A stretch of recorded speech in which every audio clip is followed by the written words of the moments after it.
വീണ്ടും വരുന്നവനായ യേശുക്രിസ്തുവിന്റെ നാമത്തിൽ സ്നേഹവന്ദനം. എല്ലാവർക്കും ഈസ്റ്റർ ആശംസകൾ നേരുന്നു. ഈസ്റ്റർ പ്രത്യാശയുടെയും പ്രതീക്ഷയുടെയും സന്ദേശം നൽകുന്നതാണ്. ഇന്നത്തെ ധ്യാനത്തിന് ആധാരമായി എടുത്തിരിക്കുന്ന വേദഭാഗം വിശുദ്ധ ലൂക്കോസ് എഴുതിയ സുവിശേഷം 24 അധ്യായം 1 മുതൽ 11 വരെയുള്ള വാക്യങ്ങൾ ആകുന്നുവല്ലോ. ഇവിടെ യേശുവിനെ അന്വേഷിച്ചു പോകുന്നതായ സ്ത്രീകളെയും അവർ നേരിടുന്ന ആശ്ചര്യജനകമായ അനുഭവങ്ങളും അവരുടെ ജീവിതത്തിൽ വന്നു പോകുന്നതുമായ മാറ്റങ്ങൾ നമുക്കിവിടെ കാണുവാൻ സാധിക്കും. ഈ ഭാഗത്ത് നിന്ന് 2 കാര്യങ്ങൾ പറയുവാനാണ് ഞാൻ ആഗ്രഹിക്കുന്നത്. ഒന്നാമതായി, നമ്മുടെ വിശ്വാസത്തിന്റെ പരിധി എവിടെ വരെയാണുള്ളത് എന്നുള്ള ഒരു ചോദ്യമാണ്. ഈ സ്ത്രീകൾ യേശുവിൽ വിശ്വസിച്ചവരാണ്, യേശുവിനെ മശിഹായായി സ്വീകരിച്ചവരാണ്. അവർക്ക് യേശുവിനോടുള്ള സ്നേഹവും കടപ്പാടും അതിരറ്റതാണ്.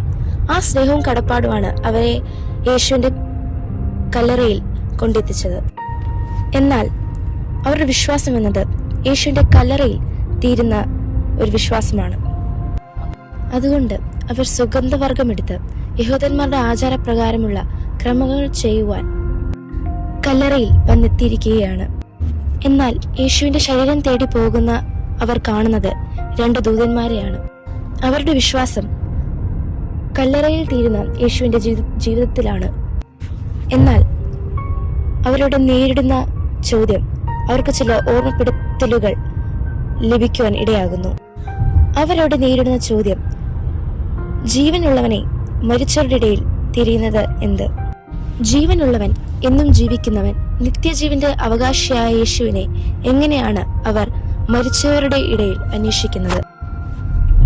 ഈസ്റ്റർ നമ്മളോട് പറയുന്നു, യേശുവിൽ വിശ്വസിക്കുന്ന ഏവരും നിത്യജീവൻ പ്രാപിക്കും. യേശു ഈ ലോകത്തിന്റെ മുൻപിൽ തെളിവായി നൽകുന്നത് അവന്റെ ജീവൻ തന്നെയാണ്. ഉയർത്തെഴുന്നേറ്റ ക്രിസ്തു നമ്മളോട് പറയുകയാണ്, ഈ ലോകത്തിനപ്പുറം മറ്റൊരു ജീവിതത്തിന്റെ സാധ്യതയുണ്ട്.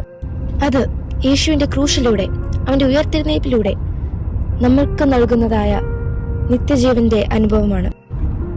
യേശുവിൽ പരിധിയില്ലാതെ വിശ്വസിക്കണം എന്ന് ഈ ഭാഗം നമ്മളെ ഓർമ്മിപ്പിക്കുന്നു.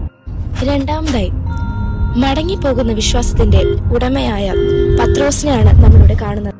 ഇവിടെ ഈ സ്ത്രീകൾ യേശുവിന്റെ ശിഷ്യന്മാരോട് ഈ വിവരങ്ങൾ ഒക്കെ അറിയിക്കുകയാണ്. ഈ സ്ത്രീകൾ പറഞ്ഞ കാര്യങ്ങൾ ശിഷ്യന്മാർക്ക് വെറുമൊരു കെട്ടുകഥയായി തോന്നുകയാണ്. ഇപ്രകാരം 11 വാക്യത്തിൽ രേഖപ്പെടുത്തിയിരിക്കുന്നു. എന്നാൽ പത്രോസ് യേശുക്രിസ്തുവിനെ തേടി പോകുന്നത് കല്ലറയിൽ തന്നെയാണ്. എന്നാൽ പത്രോസ് അവിടെ ചെന്നപ്പോൾ യേശുവിന്റെ ശരീരം കണ്ടില്ല, ദൂതന്മാരെ കണ്ടില്ല, ഒന്നും കാണുവാനിടയായില്ല. പത്രോസ് എന്താണ് സംഭവിച്ചത് എന്നറിയാതെ തിരിച്ചു മടങ്ങിപ്പോവുകയാണ്. മടങ്ങി പോകുന്നതായ ഒരു വിശ്വാസം നമുക്കിവിടെ കാണാൻ സാധിക്കും. പ്രിയരെ, ഇന്ന് എന്റെയും നിങ്ങളുടെയും ജീവിതത്തിൽ കണ്ണിൽ കാണുന്നതല്ലാതെ വിശ്വാസത്തിൽ യേശുവിനെ ഉൾക്കൊള്ളുവാൻ നമുക്ക് സാധിക്കുന്നുണ്ടോ? ഇവിടെ 2 തരം വിശ്വാസങ്ങളാണ് നമുക്ക് കാണുവാൻ സാധിക്കുന്നത്. ഒന്ന്, പരിധി നിശ്ചയിച്ച കല്ലറയിൽ യേശുവിന്റെ ജീവിതം തീർന്നു എന്ന് വിശ്വസിക്കുന്ന സ്ത്രീകളുടെ വിശ്വാസം. 2, മടങ്ങിപ്പോകുന്നതായ ഒരു വിശ്വാസം.